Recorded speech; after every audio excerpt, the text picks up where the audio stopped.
Welcome guys. দেখুন আমি একটা শুক্তোরই রেসিপি, কিন্তু অ্যাকচুয়ালি এটা শুক্তো প্লাস ঝোল বলতে পারেন। তো যাই হোক, আমি তেলটা একবারে দিয়ে দিয়েছি, 3 বালা তেল দিয়েছিলাম, যেহেতু সমস্ত ভাজতে হবে তো ভেজে করবো। বড়িটা প্রথমে ভেজে তুলে নিলাম, তারপর বেগুনগুলো কেটেছিলাম এরকম লাল লাল করে ভেজে তুলে নিলাম। এবার এই তেলটা একটা তো গোটা তেজপাতা ফোড়ন দিলাম, দিয়ে এর মধ্যে দিয়ে দিলাম উচ্ছেটা দিয়ে দেবো, কাঁচা কলা দেবো আর মূলোটা দেবো। এইগুলো দিয়ে আমি ভেজে ভেজে নেবো খানিকটা। তা এবার একটু ভাজা না হলে ভালো লাগবে না খেতে, আর শুক্তো এরমভাবে করলে স্বাদটাও খুব সুন্দর হয়। তো যাই হোক, আমি যে কটা সবজি ছিল আমি তাই দিয়ে বানিয়েছি, এতে অনেক কিছু আরও সবজি দিলে ভালো হতো। তো যাই হোক, আমার ঘরে যা ছিল সেইটা দিয়ে আমি করেছি। এবার আমি আলু কটাকে কেটে রেখেছি, আলুটাকেও দিয়ে দিলাম। এবার সমস্ত কিছু ভালো করে কষে নেবো একটু।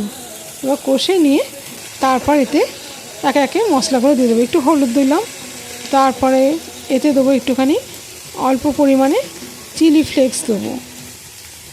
তা দেওয়া হয়ে গেল যেই, এরপর আমি এতে নুন দিয়ে দিলাম, আর এতে দেবো একটু সামান্য পরিমাণে চিনি দেবো।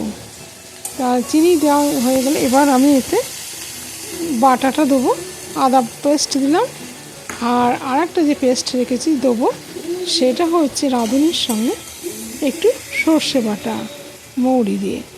তো যাই হোক, সেই বাটাটাই আমি এতে দিয়ে দেবো, আর বেগুন কটা ভাজা ছিল সেগুলোকেও দিয়ে দিলাম, বড়িটাকেও দিয়ে দেবো।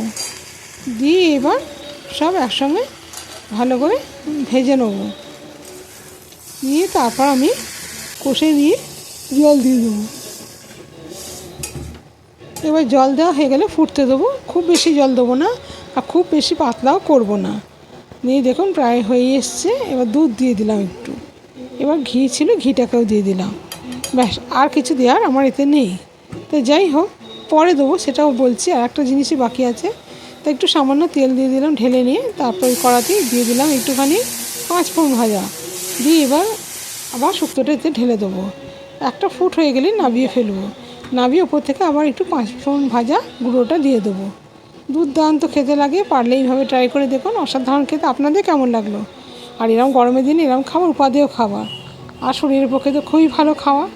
আশা করি আপনাদের ভালো লাগবে। যদি ভালো লেগে থাকে চ্যানেলটাকে সাবস্ক্রাইব করেন, পাশে থাকবেন, লাইক কমেন্ট করতে ভুলবেন না। এই ছিল আমার আজকে